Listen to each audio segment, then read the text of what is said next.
Hi, people. Feel like talking today. I was gonna do a video of about the ambush, step by step, the ambush at 24 Elkins Road that the police officer slash FBI cute cop lives in now.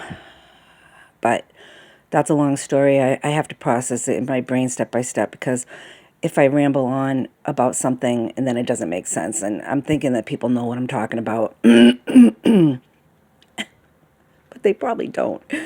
Anyhow, so I was just thinking about more stuff at Lost River Campground. Okay, so when I first got there, there was a girl that's been working there a long time. Okay, I won't say her name. They all talked about the bosses, but she was telling me stuff about the owners. Okay, and I was like, oh God, and like I was just trying to stay out of it, and but they would tell me everything. Like this is what happens to me in my life. Like people come up to me and just tell me everything, and I'm like, oh, why do I need to know this? Why are they telling me this? But anyways, so that's what they do. I must have this face like, oh, tell me everything. I don't know. I have this face. Obviously, I have this face that bothers people. I don't know. They feel comfortable.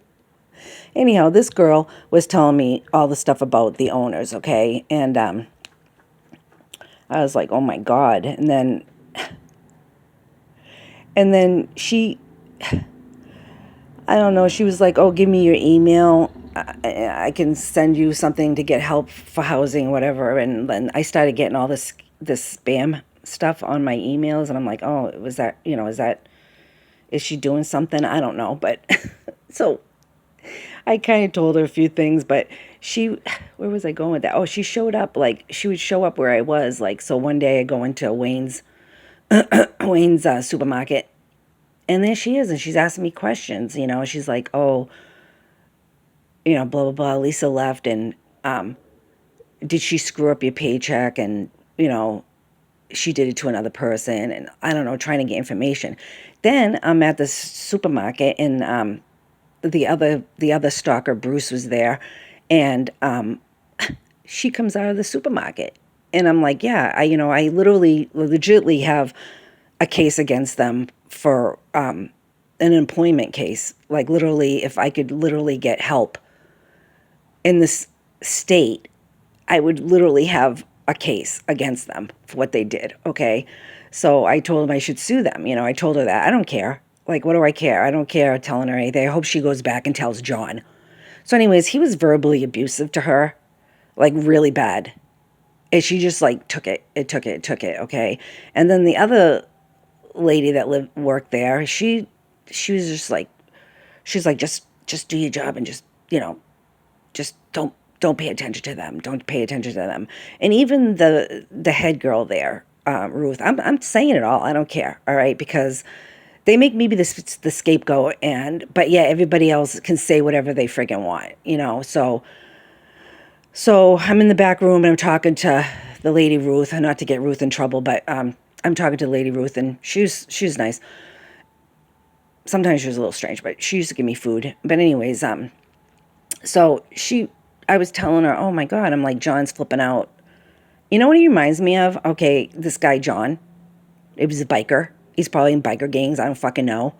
But he's like a little Tasmanian devil. Like it comes whipping in, and then he whips out. And I was like, what the fuck? Really, I felt bad for Lisa, but whatever. She needs to fucking put her foot down. I don't know. I don't know what to say about that. But anyways, so he's saying he should sell the place, right? So Ruth is like, I wish they would fucking sell the place because they don't.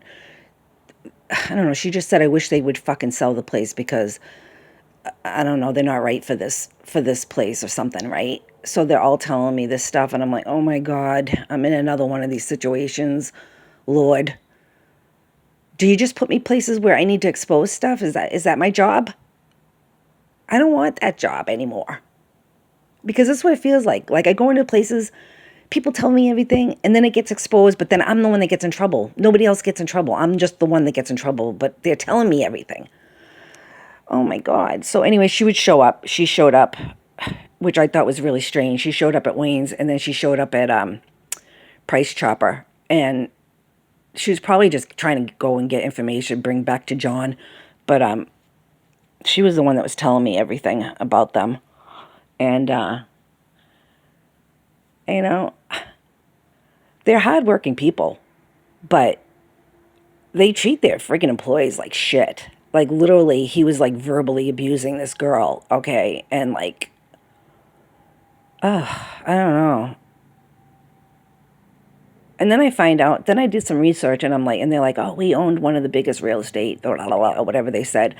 And I was like, looked it up, and I don't know if it's the same John, okay? But like way back, I think he got in trouble I think he had like a credit. Now, I don't know if this is the same John. I'm just saying what I found, that he had a credit, like to get people out of debt, credit help or something like that, and got in trouble for that.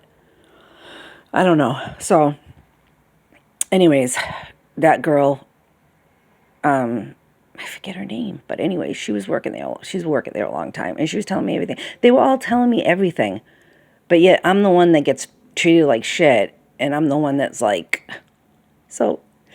Oh, then another day, like I predict this stuff, okay? So I knew it, and so she sends me to go and do this fairy forest thing that she does, okay? She charges $10 so the kids could go through the woods and see the fairy forest. So I was like, okay, so I bring stuff over there, okay? I do the fairy forest with the girl that cleans the police department. And we're doing it and everything. And I knew, I'm like, I just said it in my brain before I went over there. I said, as soon as I get over there and get situated to start working, friggin' Lisa's going to call me, all right? I predicted it in my head, and it's exactly what went down. I was like, oh my God, whatever. So I get in the cart, go over there, see what she friggin' wants.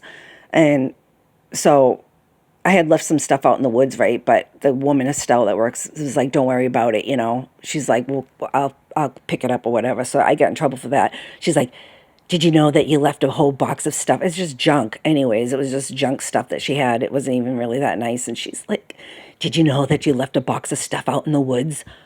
It was like any little friggin' thing that they could nitpick at me about. It was like, why, right?